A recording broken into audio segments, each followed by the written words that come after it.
Okay, we're rolling. Hey, welcome back to the How to Podcast series. It's Dave with you. I hope you're doing well. There's something I think all of us should do as podcasters. Beyond hitting the mic and hitting record and posting our episodes, there's one other thing that I don't think that we talk about enough in podcasting. And I think it's something that we're missing an opportunity here to help our podcasts be better. And it's a very simple thing. It's a simple thing that any one of us can do. I encourage every podcaster to do this. It's not a rule. Remember, no rules in podcasting, despite what that guru is trying to sell you right now. There's no rules in this, but a great practice for podcasters. And I think you should be doing this as well. What is it? It's simple. Listen to other podcasts. Why? Because you're going to learn a lot about your show. You're going to learn about other shows in your area and the topic that you talk about. You're going to learn more about the broader community around the topic that you talk about. And you might pick up on a few things. None of us in podcasting knows everything. I know, right? Here am I creating a show called the How to Podcast series. You'd think I know everything about podcasting, but I don't. And I don't pretend to, like some of those other shows, because there is no way to know everything about anything. So, but you can know what you know and share what you're learning and grow in real time and in public, build in public. That's one of my favorite things to talk about. And I think that listening to other shows opens the door for us to understand a broader picture of our topic, our community, and how we can improve. If you podcast in a vacuum, in that you only hear the sound of your own voice and you only talk about the things that interest you and you have no idea what's happening in your community, you're going to see a drift happen between you and your audience. A drift in that your audience will start to feel a little disconnected from you because you're not growing as a human. You're not learning new information. You're not up to date on what's happening. I recently heard a podcaster who was very active in the early days of podcasting, walked away from his podcast about podcasting, and has now since returned to the space, hoping to pick up where he left off. But you know what happened? The world changed. Technology changed. Everything's changed since he was an active podcast about podcasting. And now it sounds almost comical in the sense that he's talking about things as if he just realized that the light bulb has been discovered since he's been away. And we're all like, yeah. So he has a lot to learn and a lot to grow, and which is great, and I encourage that. But I think that one thing we need to do is we need to be actively listening to other shows in the topic and area that we talk about. Because the more that we do, the more we're going to learn. So that's what I want to focus on today, and how to reverse engineer success and how listening to other podcasts reveals your own unique voice. It's a great exercise, something you can do, but there's a few things I want you to look for when you listen to other shows about the topics that you talk about. It's a great piece of homework for you, and anyone can do this, and I think everyone should. My recommendation, not a rule, here on the How to Podcast series. Here we go. So the goal in all of this is not to copy another show. We don't need to do that. You can be inspired by another show, but we're not out to outright copy exactly word for word, episode for episode, what someone else is doing in our topic, in our niche, and our American friends would say niche. We're not here to do that. It's about listening closely and noting what works and what doesn't from your perspective for your specific audience, and then using these observations to sharpen your own approach for your podcast. This isn't about imitation. It's about understanding the landscape, understanding the community, so that your voice stands out among the rest, and maybe it's clarity, maybe it's your approach to your subject. But by simply listening to other shows about what you do, I think it unlocks a door for you. The core of the idea of this is simple. Listen to 5 to 10 top shows in your niche, in your area, your topic, your subject matter.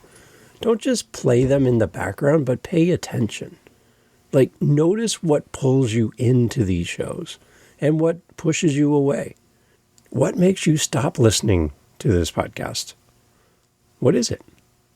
Can you put your finger on it? Can you put your thumb on it? Like, this is the reason why it's not connecting with me. This shows you gaps that you can fill, styles that don't fit with you and listener needs that other people miss. Over time, patterns appear as you do this practice of listening to other shows. Maybe scripted delivery feels stiff to you, casual rants grab you, or long data lists lose you. Maybe you like numerical episodes where it's 5 reasons for this and 3 reasons for that and 10 reasons for this, the listicles, right? Maybe that's something you enjoy. Maybe you hate it. So it helps you to kind of get some context about what you love and what you don't enjoy as a listener. And when I talk to podcasters and I ask them what shows they listen to, I'm shocked when people say, well, I have a show, but I don't listen to podcasts. I think when we hear things like that from active podcasters, I wonder if you really understand the space you're in, or if you're just kind of parachuting into podcasting, hoping for the best, and that's maybe part of the reason why you're not connecting with an audience. So I just want to reinforce the idea that listening to podcasts is a great way for you to gain the knowledge and some direction for your own show. What to listen for in the shows that are basically competition for you. I would like for you to use these focus areas here that I'm going to list out for you as a way to kind of understand what's happening in your space. Take notes and kind of go through your list of 5, 10, 15 different podcasts that talk about what you do. And just look at it. So I have like Living the Next Chapter. It's an author podcast. There's a ton of author podcasts out there. So I want to make my author podcast the best possible. I want to get great author guests. I want to grow my show. I want that show to succeed and to thrive. So I listen to other author podcasts. I listen to everything about their show. I have a dad space podcast, a podcast for dads. There's a ton of dad podcasts. Amazing shows. What's their secret sauce? What are they doing that I'm not doing? What can I learn from them without directly copying verbatim exactly what they do? There's got to be something I can learn. So no matter where you're at, if you've been podcasting for 3 minutes or 20 years, you have a chance to grow. And to not listen to podcasts, I think, is a disadvantage for you. So here are some things to consider when listening to competitor shows. It's all in the show notes, so you don't have to make notes. It's right there for you. First is the hook and the power of the hook. The first 90 seconds of a podcast. Focus on this. Here's your first step. The power of the hook is where we start on this process of listening to all these different podcasts. I want you to establish and understand that show's hook. And think about it from the context of your show. And do you even have a hook for your podcast? Does the opening grab you with a question, a bold statement, a story start, or does it just ramble with generic welcomes? Note how long you stay hooked on the hook. Strong openings keep listeners. Weak ones lose them quickly. So listen to all of the podcasts in your area around your topic and just make note of the hook, right? Just the beginning, 90 seconds, hit play, let it go for 90 seconds, hit pause. And in that 90-second period of time, what do you know about this podcaster, this podcast, and this episode? What do you know? Do you know anything? Is there enough there to keep you listening? Or are you already bored after 90 seconds? And then go listen to your latest episode. 90 seconds, hit play, hit pause after 90 seconds and go, okay, wait a minute. In comparison to the other 10, 15, whatever podcasts I've listened to in my community, how does my podcast rate, rank, compare to all the other ones? Now, it doesn't mean you have to do every podcast episode like everybody else, but there's some learnings there. That's what I'm asking you to pull out, the learnings, and don't copy. Just listen, pull out the things that make you go, I really like how they did that. And then adapt it for your show and try it. It's all an experiment. And start with the hook. That's the first thing. The next thing is pacing and energy. I want you to, when you listen to competitor podcast episodes, to pay attention to where your attention tends to wander. Does the episode drag with extra talk? Things that are unrelated to the subject matter of the episode. Notice the voice changes. Flat tone pushes people away. Varied pacing with pauses and emphasis holds people longer into the podcast than somebody who's just flat and monotone. Energetic shows, they keep people listening longer, more to the end, because there's energy in the voice of the host. And then go back to listen to your show. Do you have energy? Do you have pacing? Does it feel like the podcast episode is going somewhere? Or does it feel like a flat tire on your car? Right? Not that impactful, right? So your pacing, your energy in comparison to the other shows that talk about what you talk about. How do you rate? How do you rank it? How do you feel? And what's your message for your audience when you listen to these other shows? Because I can tell you right now that your audience most likely knows about the other shows in relation to your show. And they're making a decision whether to come to you or to go to the other show. So what makes your show stand out against all these other podcasts who talk about what you talk about? It might be their pacing and energy, which is something that you need to work on. At least you know that by comparing your show to others. The other part would be storytelling versus infodumps. If you listen to some podcasts are actually, this is where they thrive, but some podcasters struggle here. If it's just straight facts without stories, it feels a lot like homework.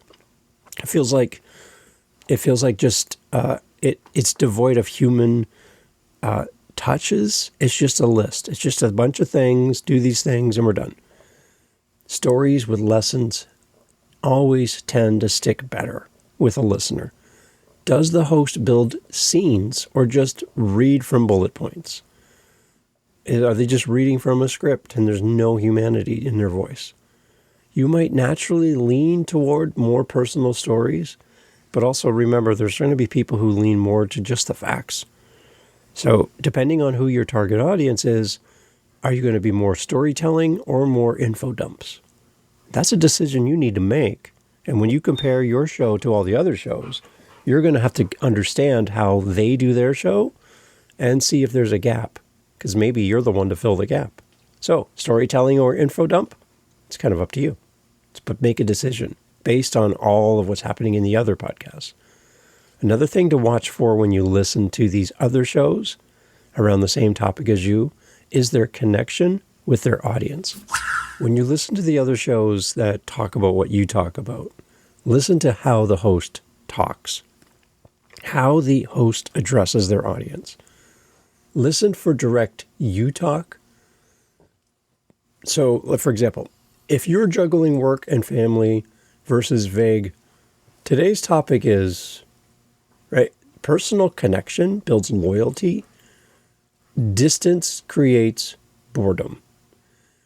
Watch how you handle guests. Watch how your other competition podcast handles their guests. Real conversations always beat rehearsed, pre-programmed conversations. People love to feel like they're listening into something that's happening in real time, even though they're listening later. But you bringing that feeling of an unrehearsed conversation into a recording and making your guests feel comfortable enough to let their guard down and just be them, these things will really help for your audience to lean in and connect. So maybe you're just a little too stiff and starchy as a podcast host. If you're starting out, you probably are, because you haven't broken in your show yet. You haven't really found your voice. But it's something to work towards, not something to be jealous of. So consider that as you podcast. One thing I love to do when I listen to other podcasts about podcasting in relation to this show is I like to listen to their production choices. From a editor point of view, because I'm a podcast editor and I help people with podcasts, by the way. If you're looking for an editor, I'm always looking for new clients. As an editor and as a musician, 45 years, I love the music. I love the edits. I love the sound effects. I love the swipes and the flow and the pacing. An editor, a good editor, can make your show way better than just a tool like Riverside or Descript. Those aren't Riverside and Descript, by the way, they're not editors, they're editing tools. An editor is a person, just so you know. I love listening to a great edited podcast with great production value.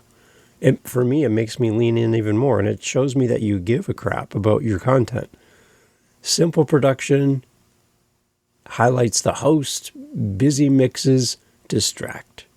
It's got to be like you didn't even know the editor was there, which is weird because, you're like, what am I paying for if I can't even tell you did anything?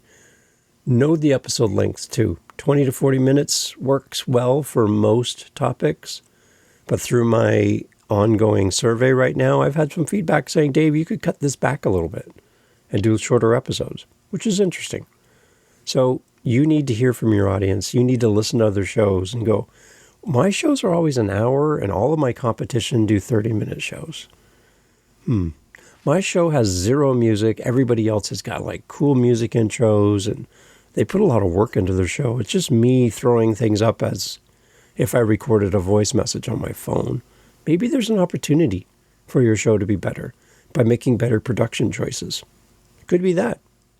And then one other thing to consider is at the end of the episode. A lot of people call them a call to action. I like pathway to engagement, but it's that section where you give your audience an opportunity to take the next step. Listen to all the other shows and figure out what you want to do on your podcast. When you listen to other shows, you might pick up on other call to action items or pathways to engagement that you never really even considered for your own show. And you'd be unaware of these opportunities that other podcasters are putting out in front of their audiences because you've never heard their show before. So by simply listening to somebody else's podcast, you can pick up on these things. Do you have a vague ending? Or does your podcast just stop? Listening to one podcast about podcasting, and at the end of the episode, the host just kind of finished their last thought for the episode, and they're like, okay, bye. No music, done. Bang, over. I'm like, it's like somebody slammed the door down. And it's like, oh, we're done? It was just very abrupt. So maybe there's some things you can do better. So think about your call to action. Give it priority, right? You've built up this audience, and the people who love you the most will stay to the end.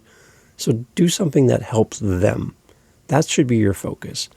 One thing I always say to new podcasters is create the intro for a newbie, a new listener who doesn't know you, and create your outro, your call to action, for your long-standing best fan. Keep that in mind, right? Your long-standing best fan will sit through an intro because they love you, but a brand new listener might not make it to the end of your episode. They don't owe you anything. They're a new listener, right? They just found you. So to have them commit to listen to the entirety of your podcast, that's probably not going to happen. But somebody who loves you will. So keep the best for them at the end as something that's specific to your long-term listener. Keep that in mind when you do your call to action.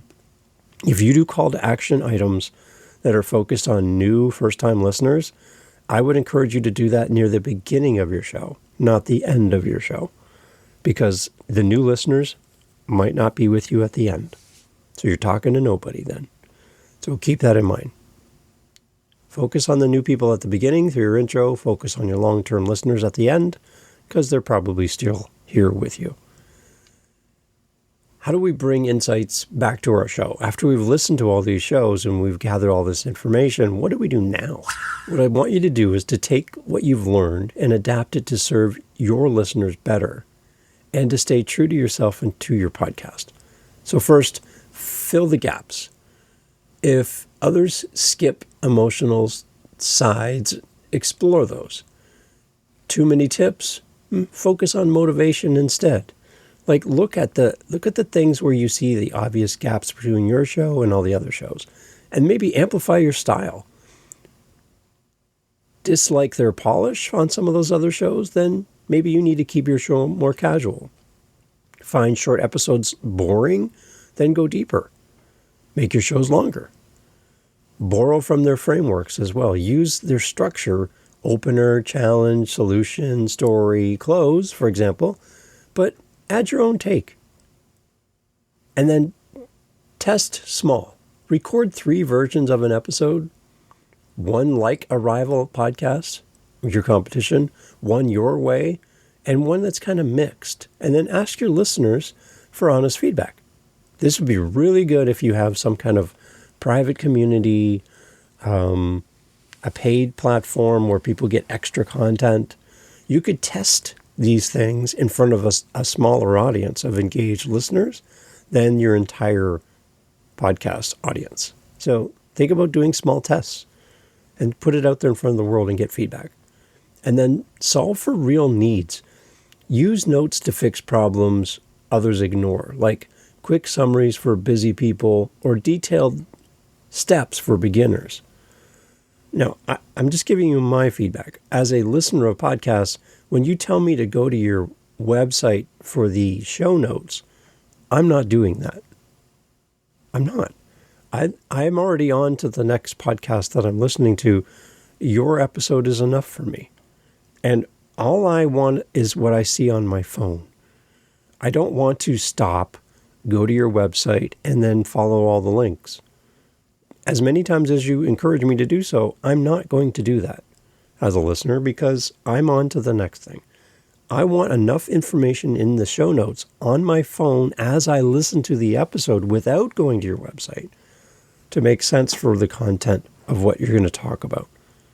And what I find extremely ironic in the world of podcasts about podcasting is there are podcasters who will bring on guests on their show about podcasting, and they won't even acknowledge the person's website, contact information, the name of their show with clickable links. Nothing. It's all about their course. It's all about their program. It's all about their funnel as the host, and zero about the guest. And my other side tangent would be not even having the name of your guest in the episode title.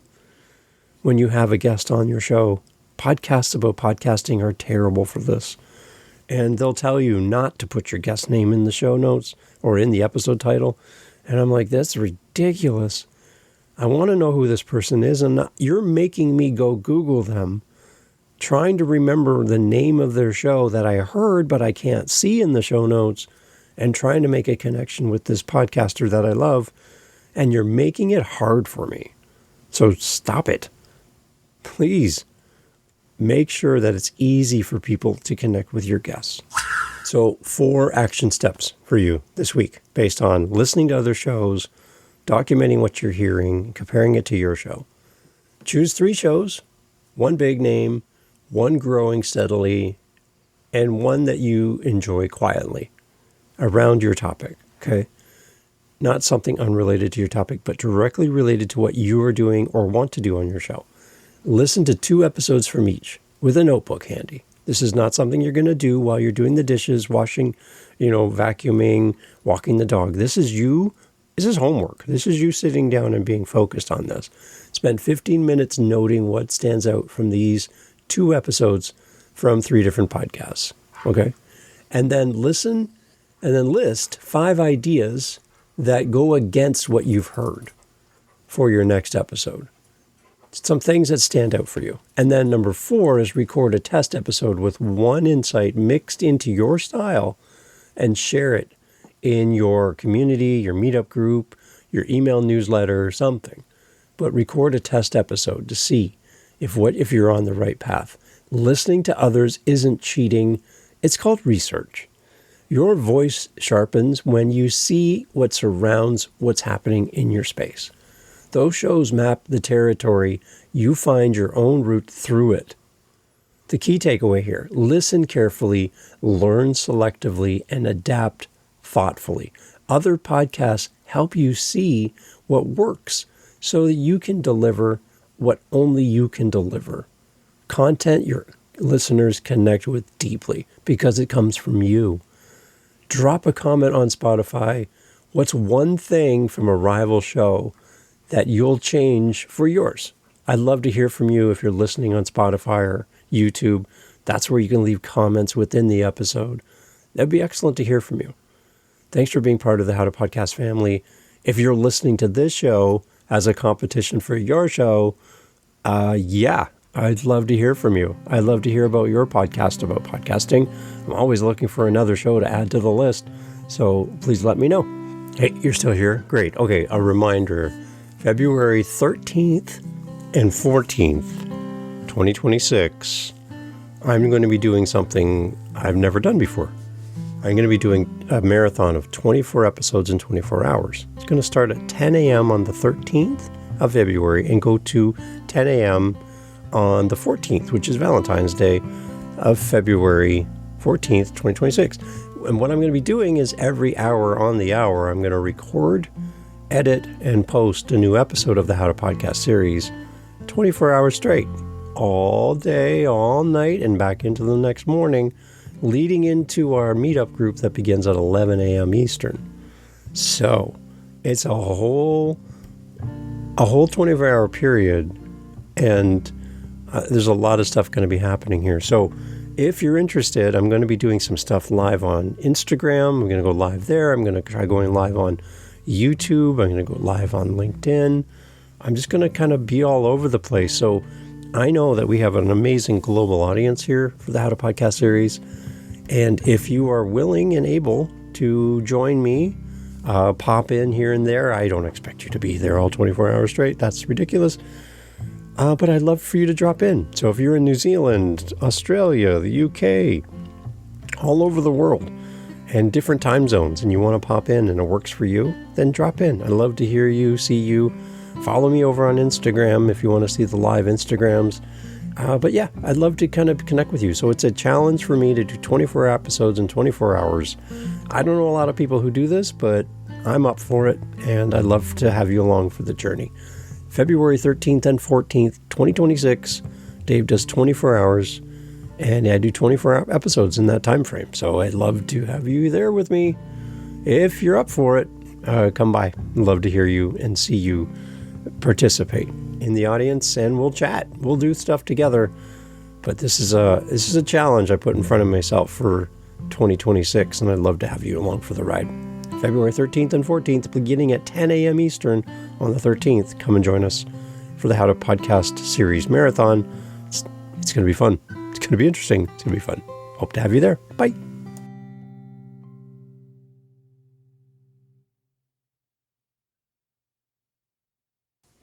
Okay, so you're still here. Awesome. So this is an extra bonus content for people who stick around to the end to say thank you to you for being part of the community. And most people won't even hear this. They won't even know that this is happening. So it's just you and me, which is awesome. And I love that. So the question I have about is Dave, like, okay, it's 2026. You're doing a daily episode, 365 episodes in a row. How the heck are you doing this? So it's actually not as difficult as it seems from a planning perspective. It's more about an execution perspective. That's probably the hardest part. So for me, I'm batch recording, and some people love batch recording, some people don't. Very hard to do if you have like a news-based podcast where you're reacting to what's happening in the news in real time. So every day you're talking about the news of the day. Hard to batch record what's going to happen 3 weeks from now. So you don't know, I don't know, nobody knows. So that's hard to do. So if you have a podcast that fits into an opportunity to batch record, basically you're just recording in advance. Simply, that's all it is. So I'm recording this episode on January 20th, and this episode 565, it's going out on February 4th is when you're listening to this, or after that date. So I'm recording into the future. And what I do is when I have time, because I have a full-time job and I have 8 other podcasts and I have podcast coaching and I edit for other people and I have somewhat of a life. I do have other things. So when I have time to record, this is probably my third or fourth podcast episode I've recorded today. And I'm doing that in between all the other things I'm doing today. I'm at my desk. It's a priority. I make time and I say no to other things. So I've said no to television. I've said no to entertainment. I've said no to a bunch of stuff that doesn't give me the same things that it used to give me in the past. Podcasting has replaced that for me. So I batch record. I record when I can, as often as I can, and as many episodes as possible. And I try to stay ahead. My encouragement for you, because you don't know when you're going to get sick. You don't know when your kids are going to get sick. You don't know when you're going to have to take a break that week because of whatever, is to have a couple, at least, episodes done and ready in the can at all times. If you can, and if your podcast content allows for it, have a couple episodes ready and post them in advance. So when I record this episode, I edit the episode, I put it into my hosting site, and I give it a future date, and I just keep track. I got a little clipboard, I have all my episode numbers into the future written out, and then I have the dates, corresponding dates for that episode. So if you release every week, there'll be 4 or 5 for that month, and the episode numbers, and that's how I keep track. So I can look at the sheet and kind of know where I'm at and where I am at all times. I like to be at least 2 or 3 weeks out. Right now for this show, I'm doing it daily, so a true daily podcast, not 5 days a week, 7 days a week, and I have to be ahead of myself. Otherwise, I'm going to get buried, or I'm going to be recording in real time, and I don't have time every 7 days a week to sit down and record. So I'm recording in advance. Batch recording will help you, and if you need help getting organized or figuring out your calendar, then try to reach out to me anytime. I'd love to help you. And like I said, if you can try to do batch recording, I think it's going to open you up so that you can take Christmas breaks, holiday breaks, birthday breaks, summer breaks. There's nothing stopping me on January 20th from recording all of my August episodes right now. Really, I could record them right now, set them to go live for August, and have the complete month of August off to do other things, right? So there's no limit to what you do. It's how you want to be organized and how you approach your show, and if it works for the content for your podcast. If you need help, reach out to me anytime at podcast.ca. Meanwhile, I'll be batch recording, so I'm sitting here waiting for you to reach out to me so we can have a conversation. Give me a break, please. Come on. Give me a break from my recording. I want to talk to you. Take care. Bye.